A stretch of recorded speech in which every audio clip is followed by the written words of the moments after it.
أعوذ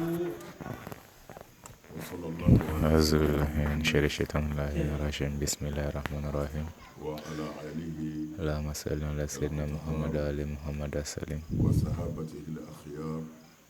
Nous allons là les mots d'ouverture de Guide de Chérif Ousmane Maulana Aïdara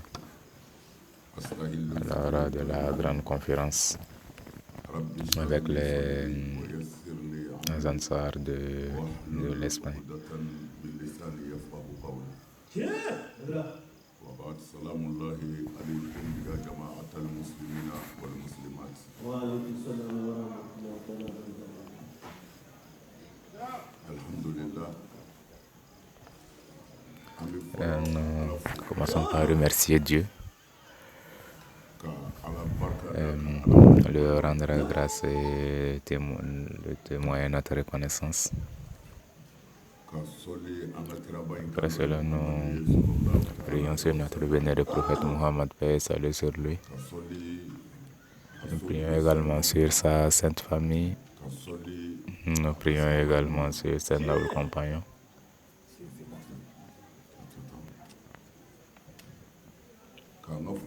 Et nous saluons également tous ceux qui sont ici présents, tous ceux qui ont effectué le déplacement pour être présents ici. Nous saluons tout le monde et nous vous remercions. Tous ceux qui sont arrivés ici sont venus pour la seule cause de Dieu. Et c'est à ce même Dieu que se fera le retour final de chacun d'entre nous. Peu importe qui tu sois, riche ou pauvre, peu importe que tu sois croyant ou non-croyant, un jour viendra où nous ne serons plus sur cette terre. Comme Dieu lui-même l'a confirmé dans le Coran, à travers ce verset, où il dit que toute chose présente sur cette terre connaîtra une fin. Il viendra un jour où tout cela finira. Chacun d'entre nous quittera cette terre et ça sera comme si nous n'y avions jamais existé. Il y a des gens qui nous ont déjà devancés. Parce que si vous analysez, depuis que vous étiez sous la tutelle de quelqu'un jusqu'à ce que vous soyez vous-même tuteur d'une autre personne et que vous êtes maître de vous-même aujourd'hui. Donc quand vous analysez bien, vous saurez que les choses finiront un jour. Donc lorsque nous nous adressons, n'est-ce pas, à nos frères, la plupart du temps, les gens ne voient que l'aspect physique de la chose. Alors qu'en réalité, le monde, c'est un peu comme quelqu'un qui fait une course sur un toit parce qu'il n'ira pas loin. Donc je suis vraiment content ce soir, depuis la France, en passant par l'Italie jusqu'en Espagne. Tout ce que j'ai vu, ce que j'ai pu observer, Dieu m'est témoin, je suis vraiment content. Parce que peu importe votre conviction religieuse, si vous avez un bon comportement, vous vivrez heureux. Donc vous-même observez, vous-même qui êtes ici en Espagne, vous-même vous dites qu'ils ne sont pas de la confession religieuse musulmane, mais vous-même vous témoignez qu'ils sont honnêtes et qu'ils travaillent avec honnêteté. Et c'est cela que l'islam recherche en réalité, c'est l'objectif de l'islam. Nous, en Afrique, il y a beaucoup de difficultés, certes. En Afrique, nous faisons face à beaucoup de difficultés. C'est vrai. Mais en Afrique, l'honnêteté que vous voyez se pratiquer en Europe ici, si cela se pratique également en Afrique, vous allez y rester. Vous n'allez pas venir ici. Parce que chez nous en Afrique, c'est la malhonnêteté en réalité qui nous fait souffrir. Une seule personne qui s'accapare de la part de plusieurs personnes. C'est vrai qu'il y a des difficultés, tout ne peut pas être rose. Il y a des gens qui ont pris le pouvoir ici, étant en location. Mais ces mêmes personnes, en moins d'une année, ont construit des villas ici pour leur maîtresse. Aucun prophète un de Dieu n'a été envoyé par Dieu en réalité pour nous faire prier, ou encore pour nous faire jeûner, ou encore pour nous faire faire le pèlerinage, ou encore nous acquitter de la zakat. Aucun prophète n'a été envoyé pour cela. Ce que je veux vous dire, tout ce qui sort de ma bouche, prenez-le pour une vérité absolue, parce qu'en parlant, c'est vrai, on peut se tromper. Mais en prédisant la parole de Dieu à sa création, Dieu ne permet pas qu'on se trompe.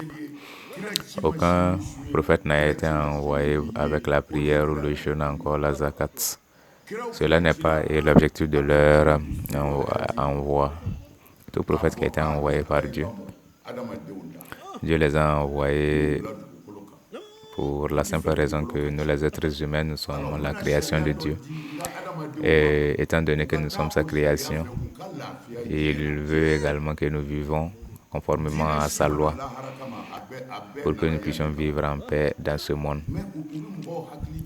Donc, certaines personnes essayent de nous détourner de l'objectif principal même de la religion, en nous faisant croire que l'objectif de la religion, c'est l'au-delà, alors qu'en réalité, la religion nous a été envoyée par Dieu, étant donné que nous sommes sa création, pour que nous puissions vivre en paix conformément à sa loi. Parce que quand vous regardez prenez les animaux, lorsque vous leur donnez à manger, donc vous vous rendez compte que l'animal le plus fort, c'est lui qui mange jusqu'à ce qu'il soit rassasié, avant que les autres ne puissent manger. Pourtant, la nourriture, c'est pour chacun d'entre eux. Donc, c'est cela et l'animalité, encore l'animosité.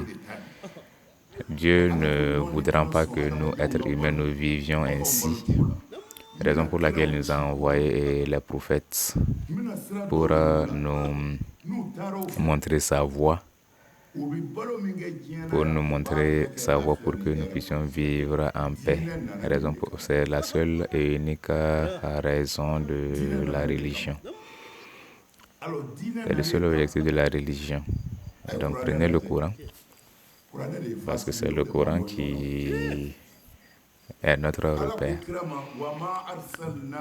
Concernant l'envoi du prophète Mohammed, paix et salut sur lui, dans le monde, Dieu dit dans le Coran que le prophète n'a été envoyé que pour la paix, pour la paix de toute l'humanité, les non-croyants, les chrétiens, les animaux, tout le monde, toute l'humanité, pour que toute l'humanité ait la paix. C'est l'objectif de la venue du prophète.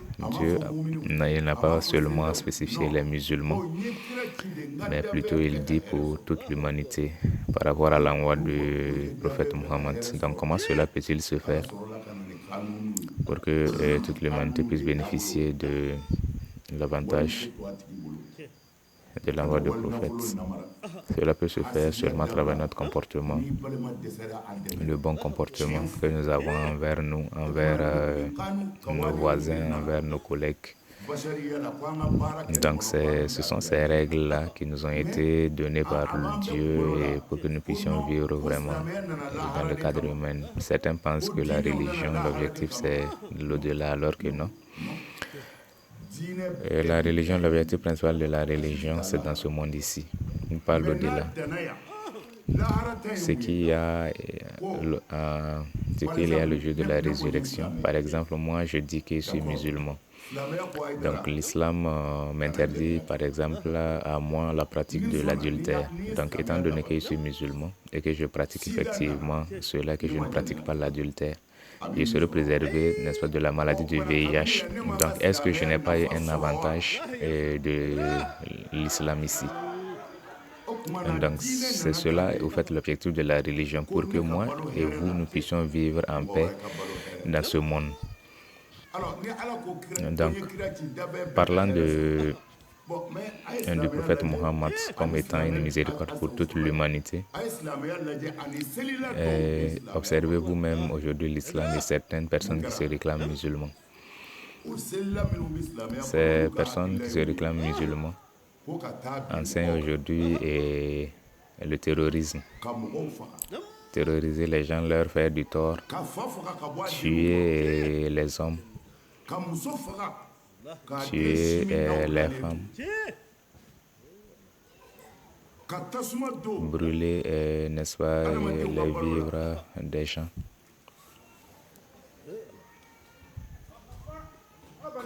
Terroriser tout le monde. Les gens sont en train de se déplacer. Beaucoup de personnes actuellement sont déplacées hors de leur maison et tout cela se fait au nom de l'islam. Donc, vous qui êtes de bons musulmans, si vous analysez comment une personne peut avoir envie d'être musulman et d'une telle manière, aller et faire du tort aux gens, les tuer, détourner leurs richesses, leurs biens, cela ne peut pas se faire.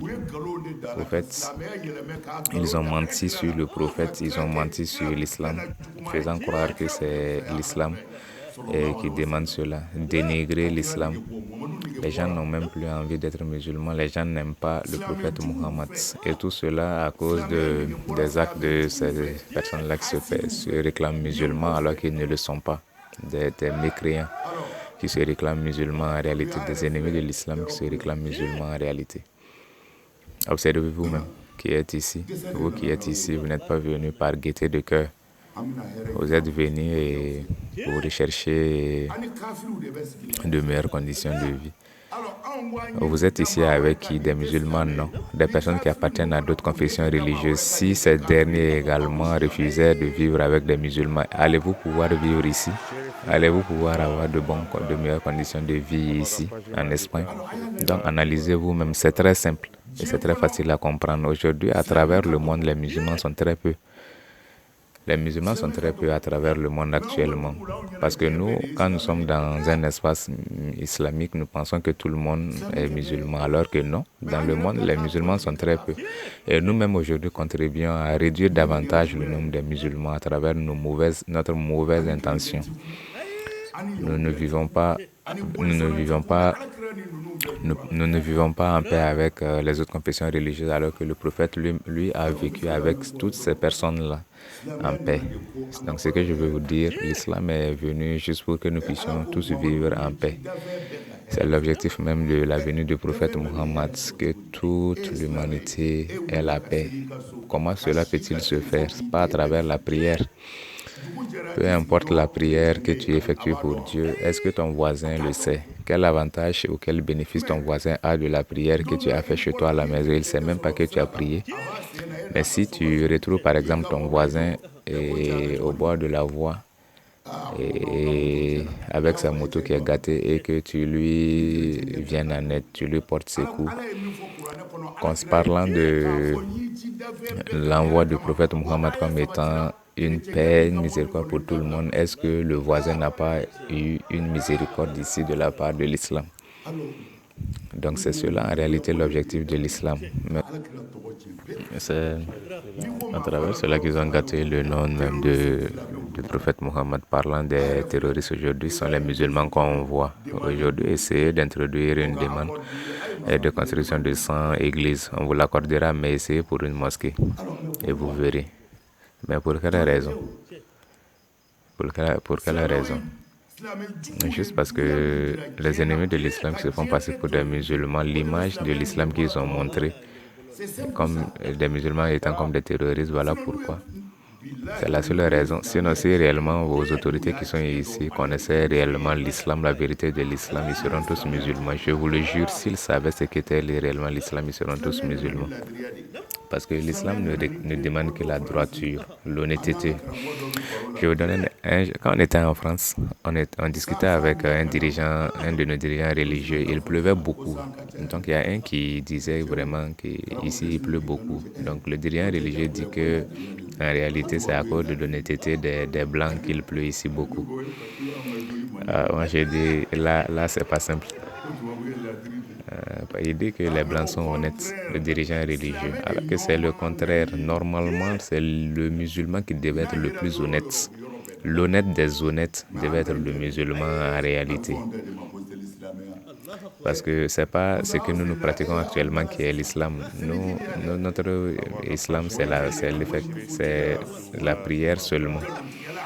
Pendant que nous sommes des voleurs, des menteurs et des jaloux, des aigris, nous avons fait de l'islam au fait l'aspect physique, avoir des gros boubous et des écharpes. Vous voyez ce que moi j'ai porté actuellement là, c'est genre ça. Voilà, et tu portes les rubans avec un gros chapelet, c'est ce que nous connaissons de l'islam. On pense que c'est un dirigeant religieux alors qu'il est pire que le pharaon. Il est pire que le pharaon. Ce que je sais juste de vous dire, prenez soin de vous, de votre comportement. Le maraboutage est vrai et tout. Mais sachez que quiconque se réclame musulman et fait du tort aux êtres humains souffrira dans ce monde. Parce que même si tu réunis Dieu, que tu es honnête, tu vivras en paix dans ce monde. L'au-delà, c'est autre chose. Ce que je vais vous faire savoir, par exemple, il y a une parole chrétienne qui dit ceci. Personne ne pourra être habitant du paradis dans l'au-delà si tu n'es pas habitant du paradis dans ce monde. Il faut d'abord avoir le paradis de ce monde avant d'avoir celui de l'au-delà. Qu'en est-il du paradis dans ce monde? Se défaire de l'adultère et de la fornication, vivre conformément à vos biens, ce que vous avez. C'est cela et le paradis du monde. Parce qu'en vous éloignant de l'adultère et de la fornication, vous serez préservé des maladies de ce monde et vous serez préservé également de la honte de ce monde. Donc c'est cela et là le paradis de ce monde. Donc vous-même et nous sommes venus du même pays, le Mali. Le Mali vit aujourd'hui, les difficultés que vit le Mali aujourd'hui est dû à quoi? C'est le vol, la malhonnêteté, une seule personne qui prend le bien de tout le monde, lui et sa famille. Est-ce qu'un tel pays peut s'en sortir? Donc c'est la seule difficulté en réalité auquel le Mali fait face. Donc, quand on vous donne les sommes dépensées dans l'année, les centaines de milliards dépensés dans l'année, si réellement ça se faisait comme ça se dit, vous n'aurez pas besoin de venir ici. Parce que le prophète Mohammed a montré deux personnes, disant que si ces deux personnes sont honnêtes dans un pays, les habitants de ce pays vivront heureux, les dirigeants et les dirigeants religieux, les autorités et les dirigeants religieux. Mais actuellement, regardez le comportement de nos dirigeants. Et ils ne s'aiment pas entre eux. Et chacun ne fait que du populisme. Personne ne dit la vérité. Et quiconque essaye de dire la vérité, tu as des problèmes avec eux.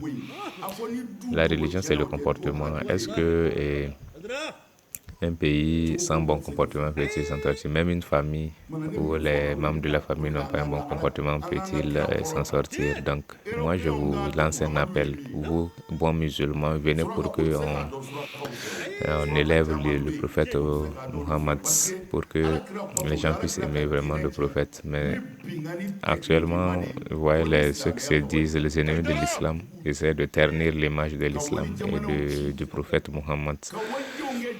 Parce qu'ils ont montré l'islam comme étant une religion qui ne fait que tuer les hommes de leur famille, tuer les femmes, laisser leurs enfants et faire maintenant du reste de la famille des esclaves. Donc une religion qui pratique cela, qui peut adhérer à une telle religion? Le prophète Mohammed, toutes les guerres qu'il a fait en réalité n'étaient que de la légitime défense. Le prophète Mohammed, vous savez très bien, le prophète Mohammed, lorsqu'il a commencé à prédire a fait face à des difficultés jusqu'à il a envoyé ses compagnons en Éthiopie. Comme moi, je vois des prédicateurs prétendant qu'ils ont étudié à la Mecque et qui prédit que les musulmans ne peuvent pas cohabiter avec les chrétiens. Alors que le prophète, paix et salut sur lui, lorsqu'il avait fait face à des difficultés avec ses compagnons, il les a fait appel en cachette. Parce que si on les retrouvait, on allait les tuer. Donc le prophète Mohammed et ses compagnons face aux difficultés, et il a fait quoi? Il a appelé ses compagnons, il les a envoyés en Éthiopie. L'Ingrat est un mécréant. Je vous jure que l'Ingrat est un vrai mécréant. On ne peut pas prononcer le nom des chrétiens avec vous. Le prophète, votre prophète, le prophète Mohammed, quand il était dans les difficultés, alors que Dieu était là, parce que Dieu, lui, il agit selon son bon vouloir. Donc, face à ces difficultés, qu'est-ce que le prophète a fait? Il a appelé ses compagnons et il les a envoyés en Éthiopie chez un roi chrétien sous prétexte qu'il est honnête, parce qu'il est honnête. Donc, il les a envoyés, ses compagnons, d'aller se confier à ce roi chrétien. Est-ce que, ne serait-ce que pour cela, on ne doit pas être bienfaisant? Nous, musulmans, ne devons pas être bienfaisants avec les chrétiens. Notre prophète étant dans des difficultés, ceux-là qui lui ont porté secours. Je vais tout vous expliquer, je vais tout éclaircir pour vous avant d'aller. Donc, le prophète, face à ces difficultés, ses propres compagnons, c'est en Éthiopie, il les a envoyés. En Éthiopie. Cela est notre fierté également, nous les Noirs. Quand le prophète arabe avec ses compagnons arabes face à ces difficultés, ceux-là qui leur ont secouru étaient nous les Noirs. Nous les Noirs. C'est nous les Noirs qui leur ont porté secours en Éthiopie. Tous ses compagnons sont venus se confier en Éthiopie. Il y avait Jafar, le frère de Sayyidina Ali, qui faisait partie du groupe. Le roi chrétien éthiopien du nom de Najassi les a offert son hospitalité. Mais malgré ça, les mécréants mécois ne les avaient pas laissés, puisqu'il y avait des relations commerciales entre eux. Donc ils se connaissaient très bien. Donc ils ont poursuivi les musulmans jusqu'en Éthiopie et demandant au roi chrétien Najassi de les remettre, parce qu'ils ne sont pas de bonnes personnes. Mais le roi chrétien Najassi d'Éthiopie a cherché d'abord à vérifier. Donc, il a demandé aux musulmans de venir. Donc, quand les musulmans sont arrivés, il les a demandé de lui conter un peu leur religion. Les musulmans lui ont dit que leur religion les demande de n'associer rien à Dieu et de respecter les femmes. De respecter les femmes. Et ça, c'est à l'aube même de l'islam, le respect des femmes.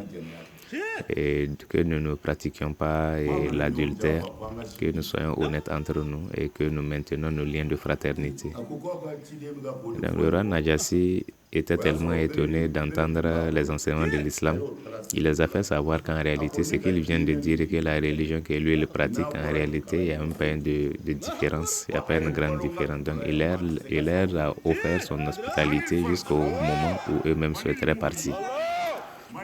Allah. Allah.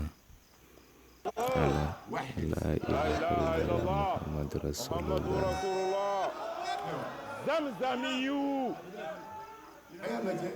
Donc, analysez vous-même.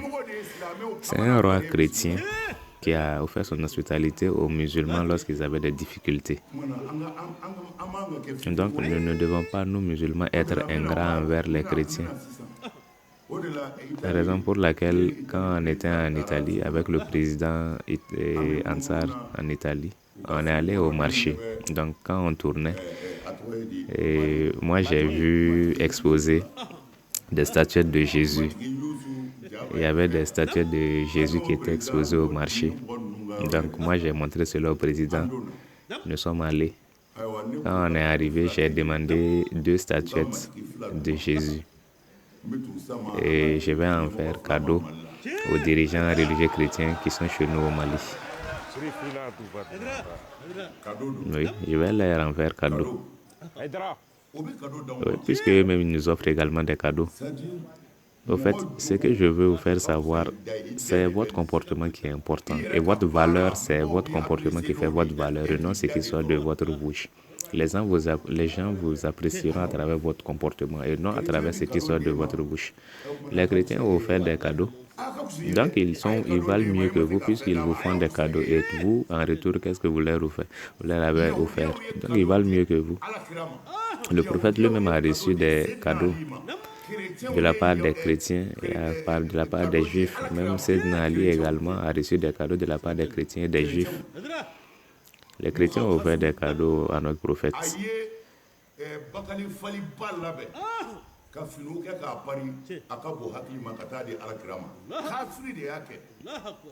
Ça, c'est un exemple de cadeau offert au prophète par un chrétien. Et le prophète a accepté ce cadeau.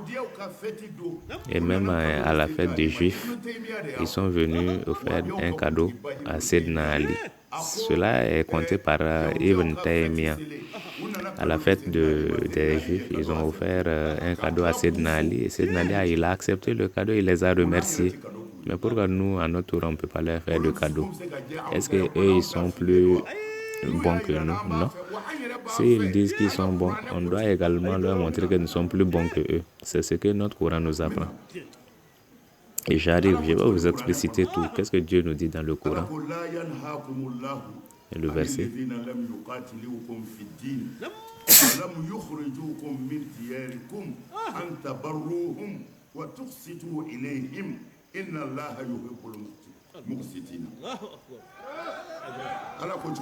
Donc, qu'est-ce que Dieu nous dit dans le Coran à travers ce verset? Il dit qu'il ne nous interdit pas, nous musulmans, il ne nous interdit pas ceux-là qui ne vous ont pas fait du tort, qui ne vous ont pas fait de palabres concernant votre religion. C'est-à-dire que le Coran est clair, assez clair. Donc Dieu est en train de nous dire que, parce que ici, Dieu n'a pas précisé si ce sont des chrétiens, parce que dans le verset ici, il parle même des idolâtres. Dieu dit qu'il ne nous empêche pas, nous, musulmans, de ne pas faire du tort à un idolâtre qui ne nous a pas fait du tort. Nous, par exemple, nous sommes des musulmans. Et nous avons notre imam qui est en palabre avec un idolâtre. Et on vous fait appel à vous, musulmans, sous prétexte que votre imam est en bagarre avec un idolâtre. Le Coran vous dit non, patientez-vous, cherchez à comprendre. La raison de la bagarre, c'est quoi? Qu'est-ce que l'imam a fait? Et si on vous explique en disant que l'idolâtre a donné son véhicule à faire réparer et que l'imam n'a pas bien réparé, donc ça c'est une bagarre personnelle. Vous n'avez pas votre bouche à mettre dedans parce que c'est pas une religion, c'est pas une question religieuse, c'est personnel, c'est entre eux. Donc cela n'est pas une raison pour que nous musulmans nous fassions la guerre et aux idolâtres. Donc la seule bagarre où les musulmans doivent s'engager, c'est une guerre pour la religion. Donc des gens, des idolâtres, encore des personnes qui n'appartiennent pas à votre confession religieuse, qui vous font la guerre à cause de votre religion. Ce sont ces seules personnes-là à qui le musulman doit faire également la guerre. Continuons dans le verset. Dieu dit, mais tous ceux qui ne vous ont pas fait du tort, qui ne vous ont pas fait la guerre, ne les touchez pas également, ne les faites pas la guerre également. Tant qu'ils ne vous ont pas agressé, ne les agressez pas. Même s'ils sont des idolâtres, est-ce que nous pouvons aimer Dieu plus que Dieu lui-même? Mais quand vous écoutez aujourd'hui les prédicateurs, qu'est-ce qu'ils disent? Parce qu'en les écoutant, vous risquez d'aller tuer des gens inutilement, des innocents, sous prétexte que c'est l'islam qui vous demande ça. Mais ceux-là même qui vous disent ça et qui vous enseignent ça, eux-mêmes ils sont près de leur famille, près de leurs femmes, en train de boire, manger gras et de boire frais. Eux-mêmes ils ne meurent pas, mais ils envoient d'autres personnes aller se faire tuer. Mais soyons intelligents. ceux-là même qui vous enseignent cela, pourquoi eux-mêmes ils ne meurent pas? Eux-mêmes ils ne partent pas au front, eux-mêmes ils ne meurent pas. Eux-mêmes leurs enfants ne meurent pas, ils n'envoient pas leurs enfants. Ce sont les enfants d'autrui, ils envoient se faire tuer. Ce sont les enfants d'autrui, ils envoient faire tuer d'autres personnes. Mais eux-mêmes ils sont là dans leur salon avec leur famille, leurs femmes. Ils ne partent pas se faire tuer. Et ils envoient d'autres personnes aller faire cela au nom de la religion sous prétexte que c'est l'islam. Des mécréants valent mieux que ces personnes-là. Je vais vous éclaircir tout ça un à un. Vous êtes ici avec des personnes qui ne sont pas musulmans. En Espagne, ici, la majorité ne sont pas musulmans. Mais vous devez leur montrer ce qu'est l'islam à travers votre bon comportement, à travers la paix, la miséricorde que vous leur offrez. Vous pouvez manger avec eux, vous pouvez travailler avec eux, vous pouvez faire tout ce qu'ils font, vous pouvez le faire avec eux. Sauf peut-être si ils pratiquent l'idolâtrie ou encore tout aliment qui a trait à l'idolâtrie, toute action qui a trait à l'idolâtrie, c'est à ces actions que vous devez seulement vous défaire. Sinon, s'ils vous offrent à manger, mangez avec eux. Mangez avec eux. Est-ce que vous comprenez? Parce que moi, quand je parle, on m'insulte, on insulte mes parents, mais me contredire, vous ne verrez jamais cela. Parce que Dieu même ne l'acceptera pas. C'est la vérité, je vous dis. Le prophète, il a eu à faire des guerres. Mais je vous ai dit à plusieurs reprises, ces guerres-là, c'était de la légitime défense. Il y a des bagarres, il y a des guerres il a fait pour faire face à des attaques. Il y a d'autres guerres également, telles que la guerre de Uhud, qui était également une légitime défense parce que c'est les personnes, quand ils étaient à la Mecque, ils les ont fait du tort, les ont retiré tous leurs biens. Donc à leur tour également, ils ont retiré ce qui les appartenait. Donc c'était cela les guerres que le prophète et ses compagnons ont fait. Même le Coran, l'ordre que le Coran a donné était de faire la guerre pour ceux qui estiment, ceux-là qui s'estiment être dans le tort. C'est à ces personnes-là que Dieu a autorisé la guerre. Si vous estimez que on vous a fait du tort, vous pouvez vous défendre. Donc,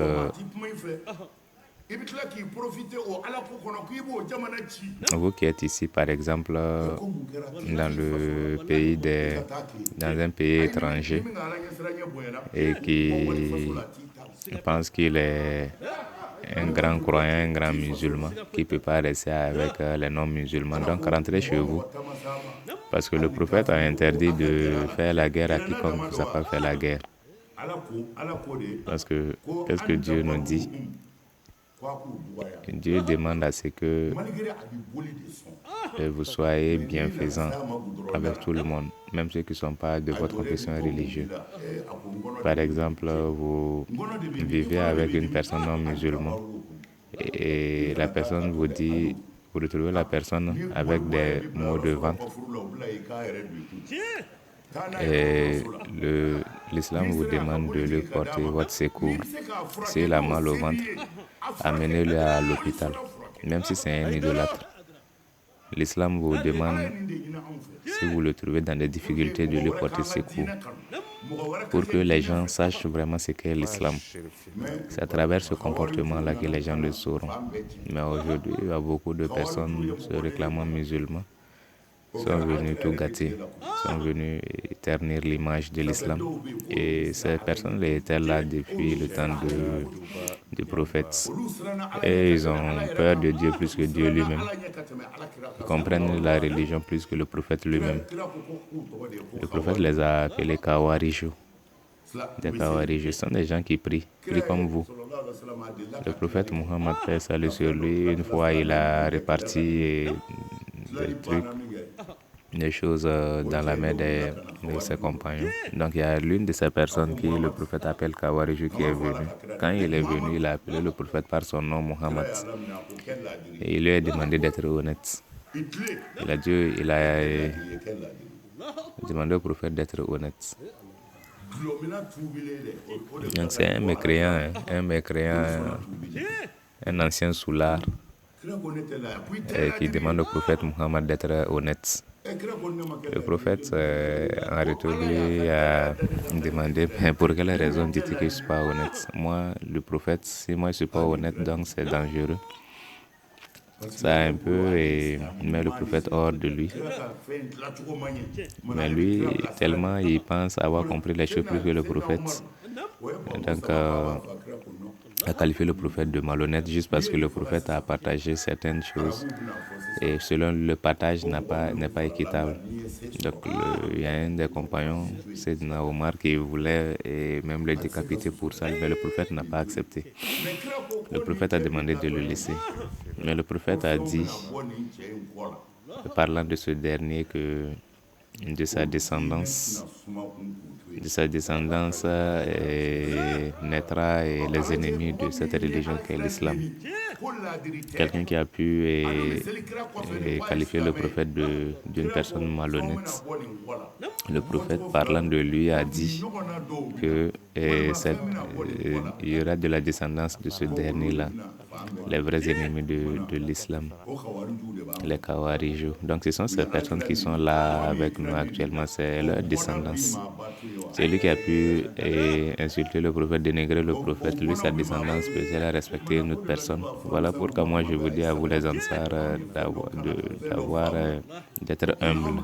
Nous, déjà on a compris quelque chose, on a compris la vraie religion de Dieu, la vraie voie de Dieu, et la vraie voie du prophète. Donc suivons cela et laissons les autres dans leur égarement. Moi, parmi vous les Ansar, moi je ne connais pas quelqu'un qui a les moyens. Aujourd'hui, au Mali, les Ansar ont construit plus de 20 hôpitaux, 20 formations sanitaires où les gens sont en train, les pauvres sont en train de se faire soigner. Est-ce que vous comprenez? Ils ont même construit également une banque. Ils ont construit une banque parce qu'ils sont nombreux et parmi eux, il y a beaucoup qui n'ont pas de moyens. Donc, ils ont mis en place une banque pour octroyer des prêts à ceux qui en ont besoin pour qu'ils puissent s'en sortir dans la vie. Donc, ils ont mis en place cette banque-là. Moi, je ne me rappelle plus le prêt qu'ils ont pu faire. C'est un nombre de milliards donnés. Moi, je ne me rappelle plus exactement du nombre de milliards qu'ils ont pu octroyer comme prêt aux personnes nécessitées qui en ont besoin, parmi les Ansar et même ceux qui ne le sont pas, pour qu'ils puissent vraiment s'en sortir dans leurs activités, dans cette vie. C'est cela l'islam, c'est cela la religion. Parce que le prophète, il est venu pour ça, pour que nous soyons tous heureux, pour que nous soyons tous en paix. Mais ces personnes-là, ces Khawarijou-là, si ce n'est pas insulter les gens, demandez-leur de montrer une œuvre qu'ils ont pu réaliser. Il n'y en a pas. Terroriser les gens seulement et à travers de fausses prédications. Parce qu'ils ne sont habitués qu'à ça. Aujourd'hui, en Arabie Saoudite, le fils du roi, lui font des bénédictions parce qu'il est venu aujourd'hui et il veut remettre l'islam sur ses préceptes, les vrais. Donc nous faisons des bénédictions pour lui, que Dieu l'aide, parce qu'il veut ramener la religion islamique sur les vrais préceptes. Et ils ont même reçu un grand joueur du nom de Messi. Je pense que c'est comme ça se dit. Un grand joueur du nom de Messi. En tout cas, il est reconnu à travers le monde. Messi. Moi, ce qui est sûr, il est connu à travers le monde. Donc, Cheikh Albani a reçu Messi et il l'a salué. Vraiment, quand tu regardes l'image, tu sais que c'est cela l'islam. L'islam n'est pas une religion qui rejette les gens, non juste parce qu'ils ne sont pas de votre confession religieuse. Montrer l'image comme étant une religion où il n'y a même pas de joie, il n'y a même pas de gaieté, parce que l'être humain n'est même pas créé ainsi. L'être humain est créé, il a besoin de respirer, il a besoin de joie, il a besoin d'avoir de la gaieté. Parce que si vous ne l'avez pas, vous ne pouvez même pas vivre en tant qu'un être humain. Votre âme ne peut même pas être heureux. Et toute personne qui vit ainsi finira comme étant des meurtriers. Le prophète lui-même en son temps, il avait des griots, il avait beaucoup de gens chantaient pour lui, pour leur épanouissement. Il y a des gens qui chantaient pour lui. Et lui-même, il a même donné son écharpe à un de ses griots une fois. Donc ce dernier, il est devenu multimilliardaire parce qu'il a chanté pour le prophète lui a donné son écharpe. À cause de ça, il est devenu milliardaire. Ça se trouve dans le document de Bukhari. Mais tout cela, ils ont rendu tout cela interdit. La danse se faisait dans la mosquée du prophète Muhammad. Les gens dansaient là-bas. Les Éthiopiens dansaient. C'est Bukhari qui raconte ça. Le prophète lui-même, il est présent. Il est présent. Et il y a l'une de ses femmes même qui était également présente. Je pense que les gens comprennent ce qu'ils sont en train de dire. Sa femme, Aïcha, quand les Éthiopiens sont venus, qu'ils étaient en train de chanter dans la mosquée, et qu'il dansait en présence même du prophète. Sa femme, la femme du prophète Mohammed, celui du nom de Aïcha, est venue également pour le suivre. Donc, le prophète a donné un peu d'espace à sa femme Aïcha pour qu'à son tour, elle puisse suivre également des Éthiopiens. Demandez à un savant de contredire cela s'il peut. S'il le peut. Est-ce que vous comprenez cela? Dans la mosquée même du prophète, les griots, les chanteurs, ils ont chanté, ils ont dansé. Parce que c'était des Éthiopiens. La langue qu'ils parlaient, le prophète ne comprenait pas la langue. Donc le prophète, de temps en temps, il demandait aux gens de lui traduire ce que les Éthiopiens étaient en train de dire dans la chanson. Et on lui disait que les Éthiopiens disaient que toi, prophète Muhammad, tu es une bonne personne. Donc quand on dit ça au prophète, le prophète riait, ça le faisait rire.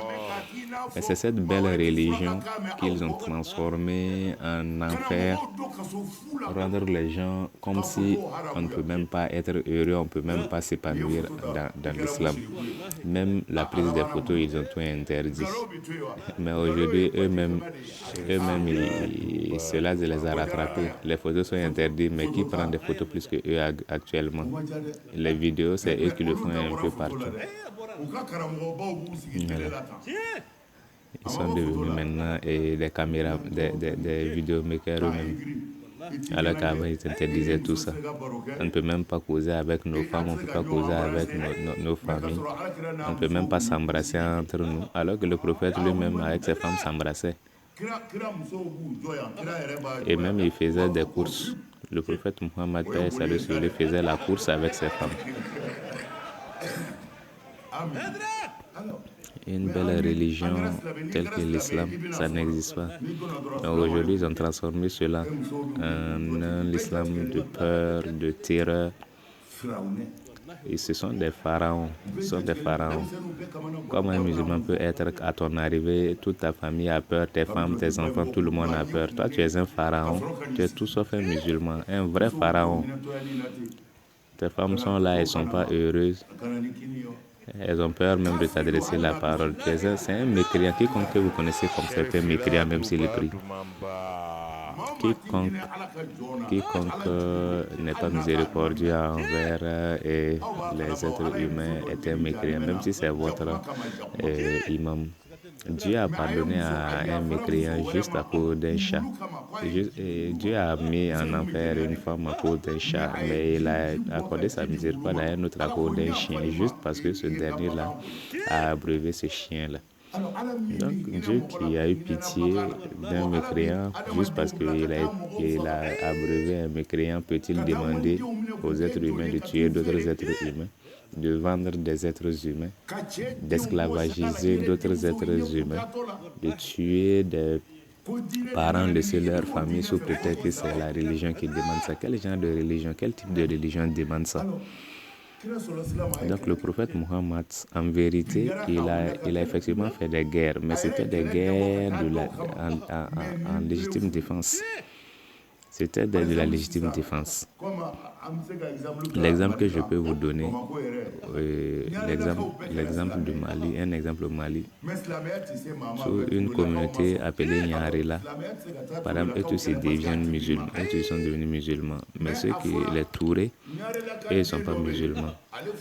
Mais il y a un des Nyari qui s'est marié à une femme Tourée. Et si la femme Nyari veut pratiquer sa prière, les Tourés n'acceptent pas. Raison pour laquelle Dieu a demandé à ce que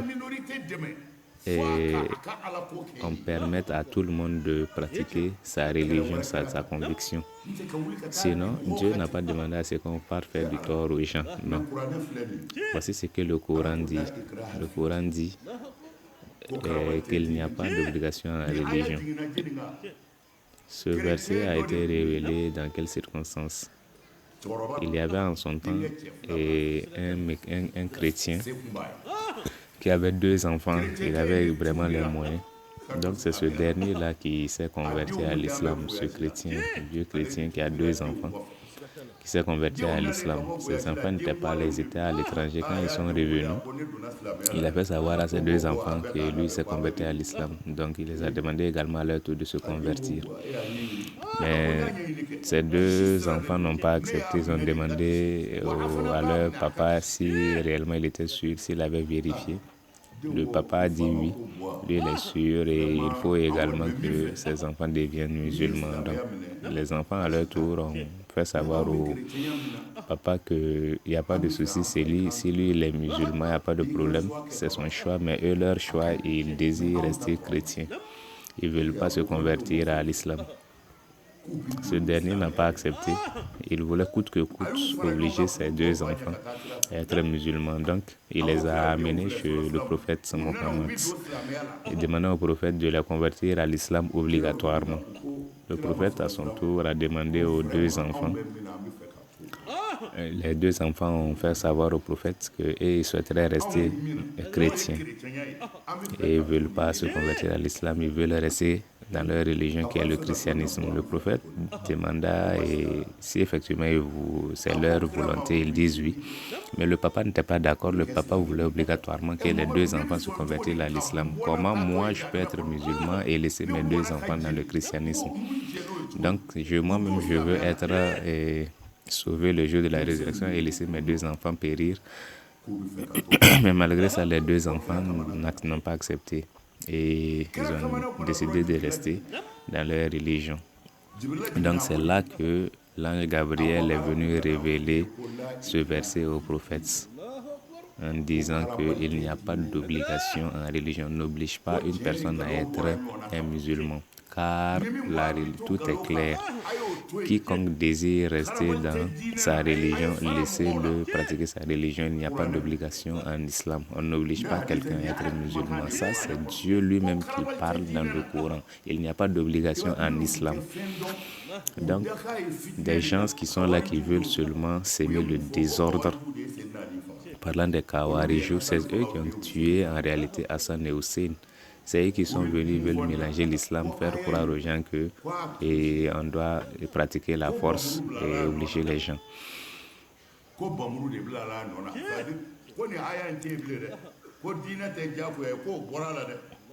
Ce sont eux aujourd'hui qui veulent faire de l'islam une religion de terreur. Cela contredit le Coran, ça contredit le prophète Muhammad, ça contredit Dieu. Ce que je veux vous dire, tous les pays qui ont été conquis par le prophète Muhammad, paix et salut sur lui, ce sont des pays qui leur ont fait la guerre et ils ont réussi à les vaincre. Et demandez à tous ceux qui se disent savants, si après avoir conquis un pays, Dieu a obligé, et le prophète a obligé un habitant de ce pays à être musulman. Il leur faisait 3 propositions. Il demandait à ceux qui veulent volontairement être musulmans pour les rejoindre. Mais ce n'est pas une obligation. Ça, c'était la première propositions. Si vous n'acceptez pas, vous restez dans votre religion et vous payez les impôts. Maintenant, si vous êtes contre tous ces deux-là, ça sera maintenant une guerre.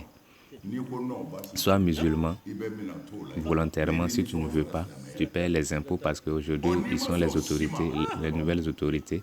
Si vous refusez toutes ces deux propositions, la troisième proposition, c'est la guerre qui est là.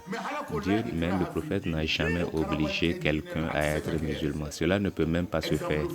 On ne peut pas obliger une personne à être musulman. Par exemple, vous avez eu raison de quelqu'un et vous l'avez menacé de gesticuler sous prétexte que s'il ne le fait pas, vous allez le tuer. Au mois de Ramadan, vous l'avez obligé à jeûner, sinon vous allez le tuer, il a jeûné. Mais est-ce qu'en réalité, il le fait avec sa volonté? Est-ce que réellement son cœur, il le fait avec son cœur? Non. Pourtant, la foi, l'islam, la foi islamique, c'est dans le cœur. C'est pas dans les gestes. C'est dans le cœur. Donc, on ne peut pas obliger une personne à être musulman en réalité. On peut juste obliger quelqu'un à gesticuler, poser des actions, mais pas à avoir la foi. Donc, en islam, on fait la guerre qu'à celui qui vous fait la guerre. Mais quiconque ne vous a pas fait la guerre, peu importe sa confession religieuse, on doit être bienfaisant avec eux. Donc, qu'est-ce que le Coran dit? Le musulman ne refuse pas celui-là qui lui tend la main dans la paix. Le musulman, c'est celui-là qui tend la main pour chercher la paix, même avec celui-là qui ne le veut pas. Donc, c'est ce que le Coran dit. Même ceux-là qui vous ont fait la guerre et que vous avez pu les conquérir, Dieu vous demande d'être bienfaisant avec eux, de les traiter avec bienfaisance.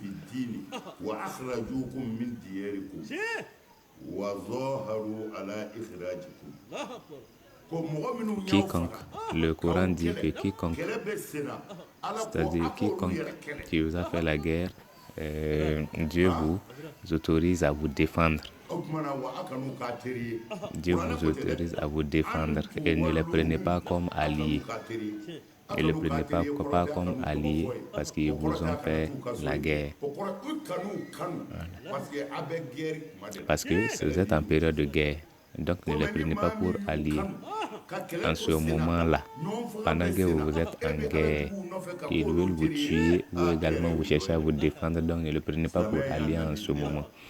Donc c'est la seule condition. La seule condition. Donc ce que je veux vous dire, vous qui êtes ici en Espagne, faites tout possible pour être en paix avec tout le monde. Avec vos locataires, avec vos collègues, avec vos voisins, soyez en paix avec tout le monde, vivez en paix avec tout le monde. Pratiquez votre religion et laissez les autres pratiquer leur religion. Chez nous, au Mali, nous sommes devenus musulmans parce que nos parents étaient musulmans. Nous sommes nés trouver que nous appartenons à une famille musulmane. Voilà pourquoi nous sommes devenus musulmans. Mais le chrétien également, il est né dans une famille chrétienne. Il a trouvé son papa chrétien. Lui aussi, il pratique son christianisme. Si toi, musulman, tu veux l'obliger à pratiquer pour toi, c'est qui en ce moment? Donc cela n'est pas le travail du musulman. Respectez vos patrons, respectez vos collègues de service, respectez vos chefs de service. À leurs fêtes ou encore à vos fêtes, s'ils vous offrent des cadeaux, acceptez-le et donnez-leur également. Et donnez-leur également des cadeaux.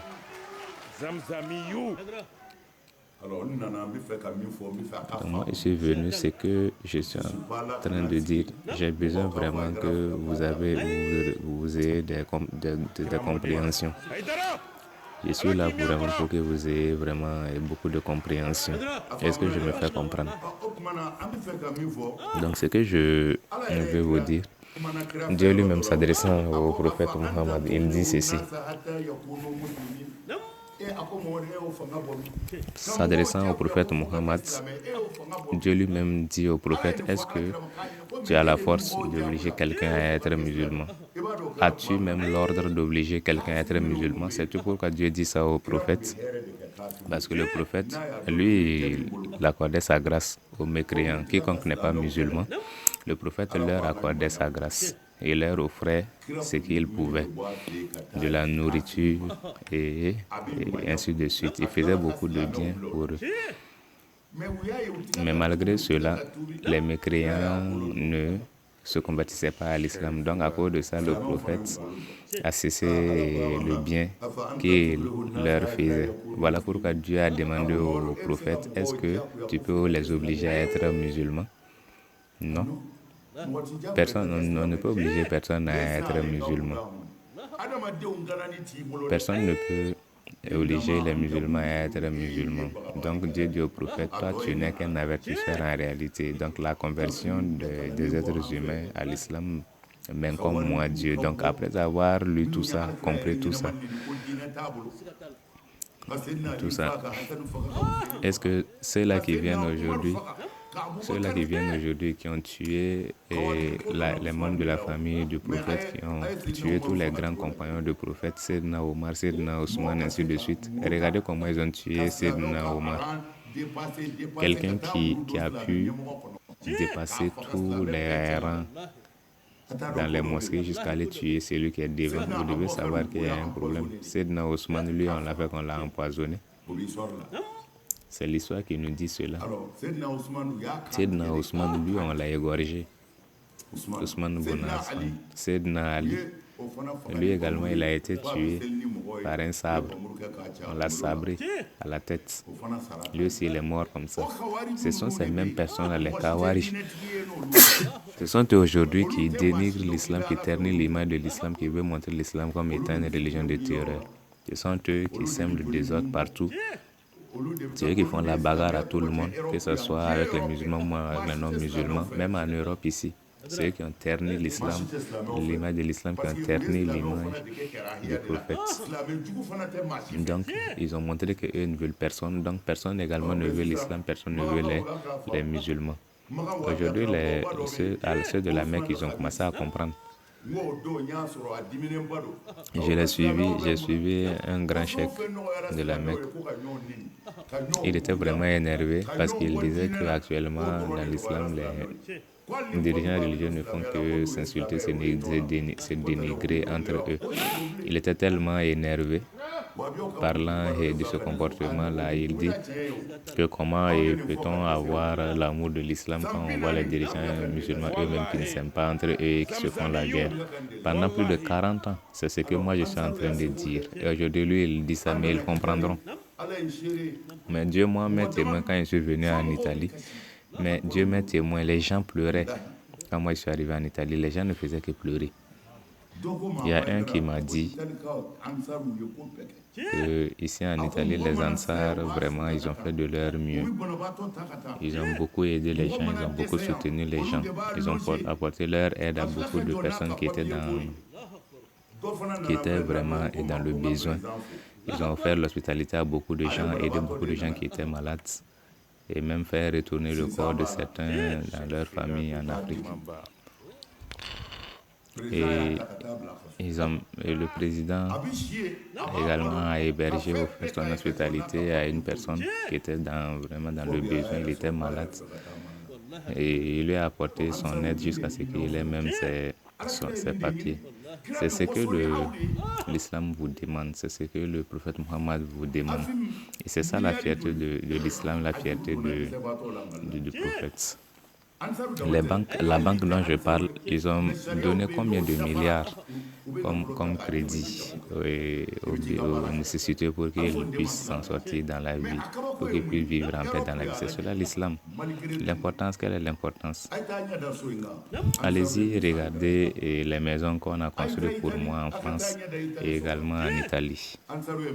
Les maisons qu'ils ont construites pour moi. Allez-y. Vous-même, vous savez que ces maisons que vous avez construites, moi, je ne vais pas rester ici. Moi, si ce n'est pas peut-être, il faut une grande voie entre le Mali et l'Espagne, sinon vos avions, là, moi, je n'ai pas trop confiance. Alors, peut-être s'ils font des grandes voies, Là, je peux prendre le cas. Donc, construire des maisons pour moi ici, en réalité, ce sont des honneurs. Montrer aux yeux du monde que les musulmans sont capables de tout faire eux-mêmes. Parce que hier nuit, il y a un qui me disait de saluer le président des Ansar parce qu'ils sont honnêtes. De saluer tous les dirigeants Ansar parce qu'ils sont honnêtes, ils sont humbles. Donc moi j'ai dit mais ça c'est normal, ça c'est tout à fait normal. Ils ne peuvent pas ne pas être honnêtes parce que s'ils n'étaient pas honnêtes, toutes ces maisons qu'ils ont construites, toutes ces réalisations qu'ils sont en train de faire ne peuvent pas. Mais regardez, ils ne sont qu'une minorité. Imaginez si tous les musulmans du monde étaient comme ça.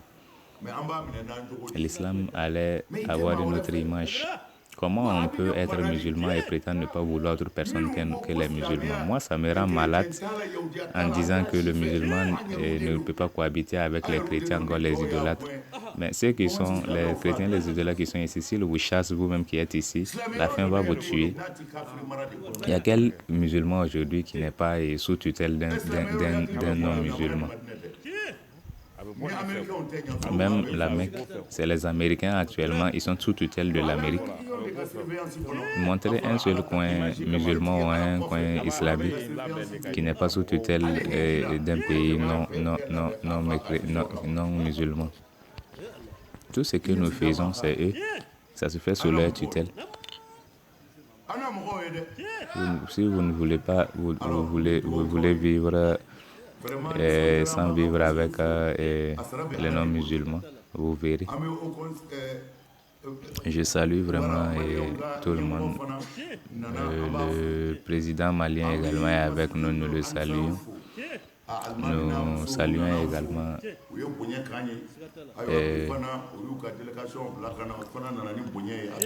les autorités de la mosquée. J'ai eu beaucoup de bien. Je n'ai rien à vous offrir si ce n'est vous saluer pour vos actions. Et ici, l'adjoint du président qui a eu son allocation, qui a fait son allocation actuellement. Parce que je suis là d'abord. Ce qu'il a dit, c'est bien. Il y a des femmes qui m'ont suivi pour venir ici. Mais si vous me donnez une blanche là, ça va vraiment m'arranger. Ça aussi, ça serait intéressant. Mes femmes sont là, mais si je gagne une femme blanche, ça serait intéressant. Vraiment, je suis très content. Je suis content avec vous. Je suis content de vous. Il y a des gens qui sont là, qui ont parcouru des centaines et des centaines de kilomètres. Plus de 1000 kilomètres. Il y en a qui ont parcouru plus de 1000 kilomètres pour venir juste ici nous assister. Il y en a qui ont parcouru 700, 800 kilomètres. Juste pour la face de Dieu, juste pour le visage de Dieu. C'est cela les preuves. Même moi, c'est ce que moi je considère comme des preuves. Ce sont des preuves aux yeux de Dieu. Et pour cela, je demande à Dieu, quiconque, tous ceux qui se sont déplacés, ce que vous voulez que Dieu vous l'offre. Que Dieu exauce vos souhaits. Mais sachez, vous êtes venus en étranger ici, pas par gaieté de cœur, vous êtes venus pour avoir de meilleures conditions de vie pour vous et les membres de famille qui sont restés après vous. S'il y en a qui viennent qui ne repartent pas, mais n'oubliez pas vos familles qui sont restées après vous. Songez à eux, pensez à eux, à aller les voir et à les soutenir parce que c'est les liens de sang, ça ne ment pas. Il y a un Ansar par exemple qui ne se sentait pas bien. On l'a envoyé et à l'hôpital ils ont tout fait, mais ils n'ont pas pu le guérir. Les Ansar l'ont pris encore et ils l'ont ramené au Mali. Moi, ce que je sais, en repartant au Mali, les gens pensaient en tout cas qu'il allait mourir parce que les Blancs ils n'ont pas pu le guérir à l'hôpital. Mais quand il l'a amené au Mali, on lui a fait traiter avec des médicaments traditionnels, il s'est levé, il a été guéri.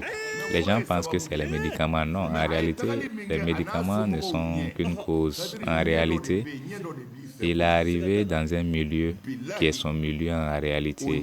Il y a les liens de sang les liens de sang qui ne mentent pas. Il y a des gens, c'est juste la simple vue ou encore les bénédictions qui peut résoudre beaucoup de choses. Donc, allez-y voir vos familles qui sont restées après vous au Mali. Ce que vous gagnez, soutenez-les. Ne les oubliez pas. On ne dit pas d'aller rester au Mali. Non, si vous voulez, vous pouvez rester ici, mais seulement songez et à vos parents qui sont restés au Mali, à votre famille qui est restée de l'autre côté. Maintenant, ceux-là aussi qui veulent venir, il n'y a pas de souci. Vous pouvez venir parce que vous avez peut-être des projets ou encore vous voulez investir au Mali, il n'y a pas de problème. N'oubliez pas de là où vous venez. Nous vous faisons des bénédictions. Ta religion t'incombe. Nous faisons des bénédictions pour tout le monde. N'oubliez pas votre chez-soi. Que Dieu vienne en aide au Mali, que Dieu protège le Mali, que Dieu secoue le Mali, que Dieu unisse les Maliens. Vous et les émigrés, nous faisons des bénédictions pour vous. Redoubler d'efforts et soyez honnêtes, vivez honnêtement, gagnez votre vie honnêtement.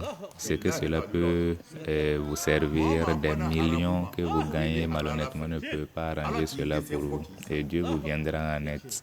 Si vous décidez de vivre honnête, Dieu vous viendra en aide. Soyez honnêtes. Vous-même, vous avez dit que les Blancs sont honnêtes, même leurs enfants sont honnêtes et leurs enseignent l'honnêteté. Parce que ici, je ne sais pas, et chez nous en tout cas, je ne sais pas ici si ça se fait, où on donne un peu d'argent à la femme d'entretenir les enfants.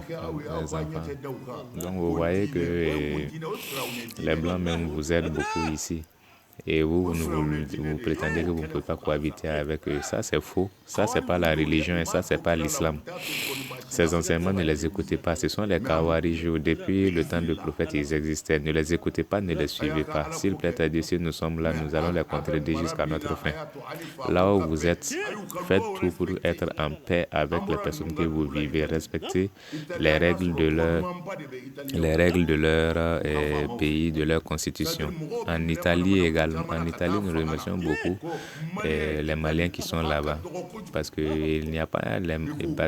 ceux-là qui sont arrêtés pour violation de la Constitution, les Maliens n'en font pas partie. Donc nous remercions beaucoup les Maliens de l'Italie. Vous qui êtes ici également, faites pareil.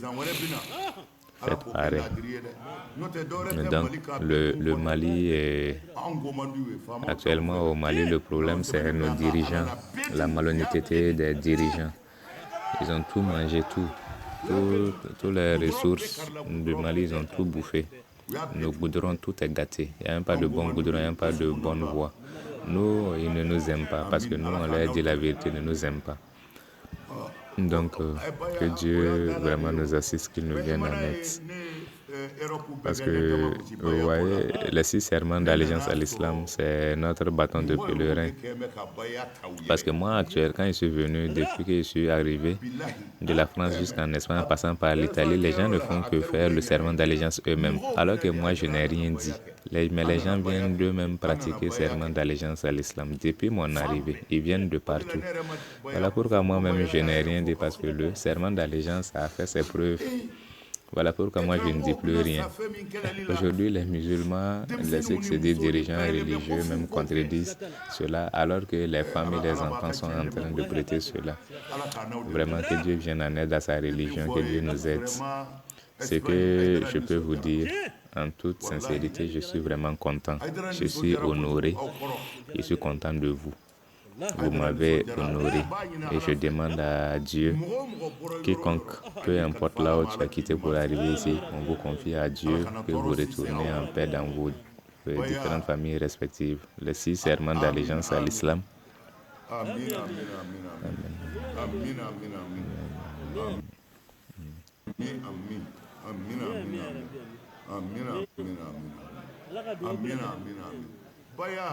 Les 6 serments d'allégeance à l'islam ne sont plus cachés, ça figure dans le Coran. Dans la Sourate Mumtahana, les 6 serments sont cités là-bas. Il y a plusieurs autres versets dans le Coran qui le prouvent à suffisance. Après ça, dans les hadiths du prophète, Dieu lui-même a fait appel à ses compagnons pour prêter ces 6 serments d'allégeance à l'islam pour être garantis, pour avoir la garantie le jour de la résurrection, pour avoir le paradis. Après cela, quiconque s'est converti à l'islam avec le prophète, il les a fait tous prêter le serment d'allégeance à l'islam. Il n'y a pas un seul compagnon du prophète qui n'a pas prêté le serment d'allégeance à l'islam avant de décéder. Ça n'existe pas, femme comme homme. Tous les compagnons du prophète ont prêté serment d'allégeance à l'islam. Nous avons toutes les preuves avec nous. Nous avons tous les documents avec nous. Il y en a qui demandent est-ce que Sayyidina Abubakar a prêté serment d'allégeance à l'islam? Bien sûr. Nous avons les preuves.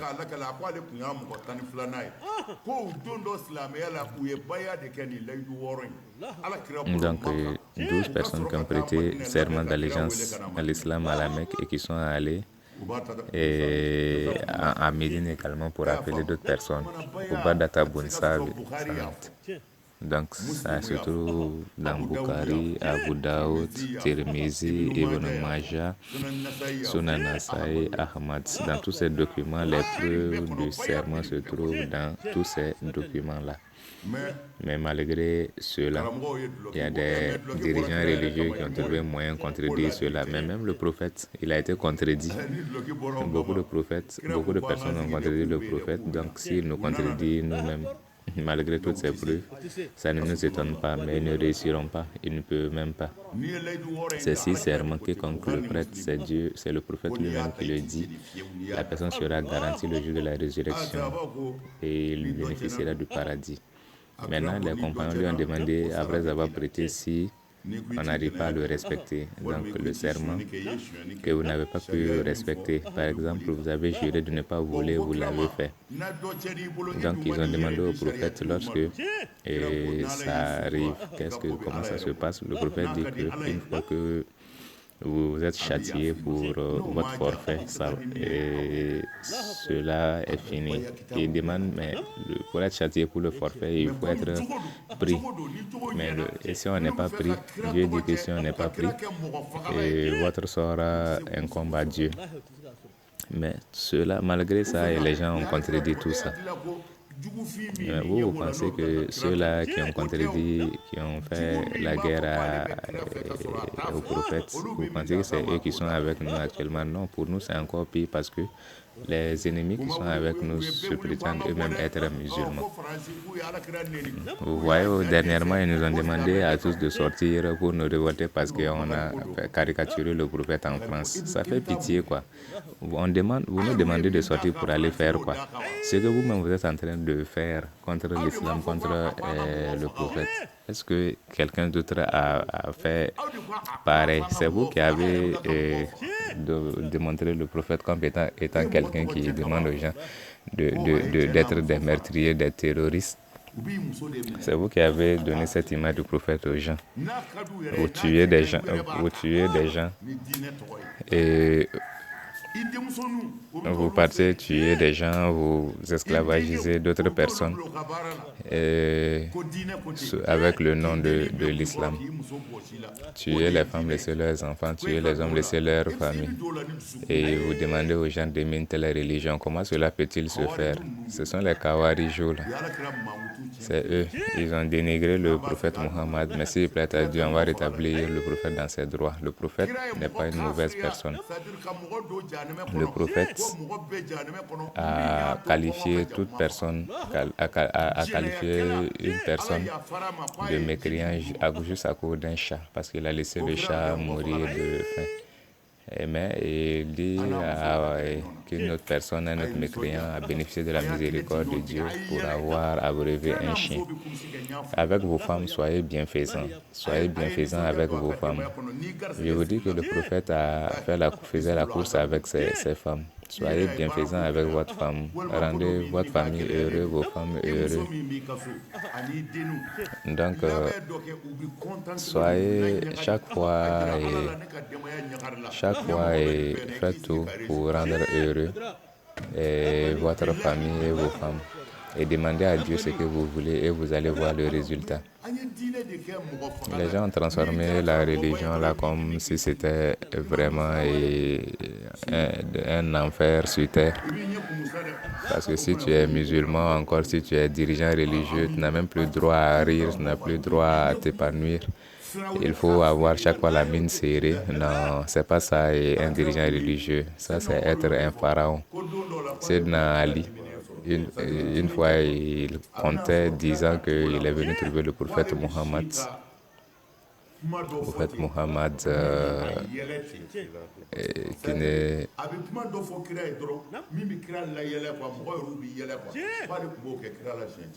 Il dit qu'à chaque fois, lui faisait rire le prophète. À chaque fois qu'il voyait le prophète un peu énervé, il le faisait rire. Mais chez nous ici, lorsqu'on se dit dirigeant religieux, on ne rit plus, on ne s'épanouit plus.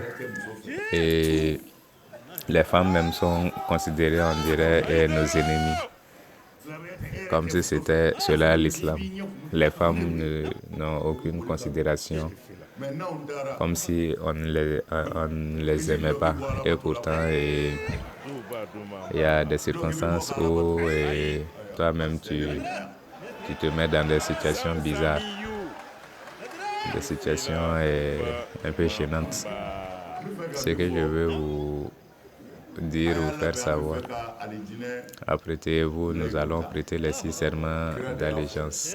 C'est la clé du paradis, c'est la clé de la porte du paradis. Le prophète a juré que quiconque accomplit ces 6 serments aura la garantie le jour de la résurrection.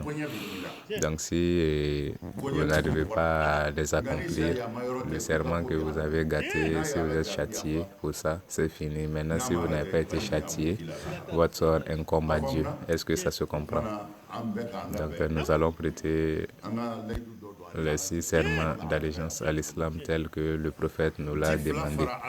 Je n'associerai rien à Dieu. Je jure de ne rien associer à Dieu. Je jure de ne jamais voler. Je jure de ne jamais commettre l'adultère.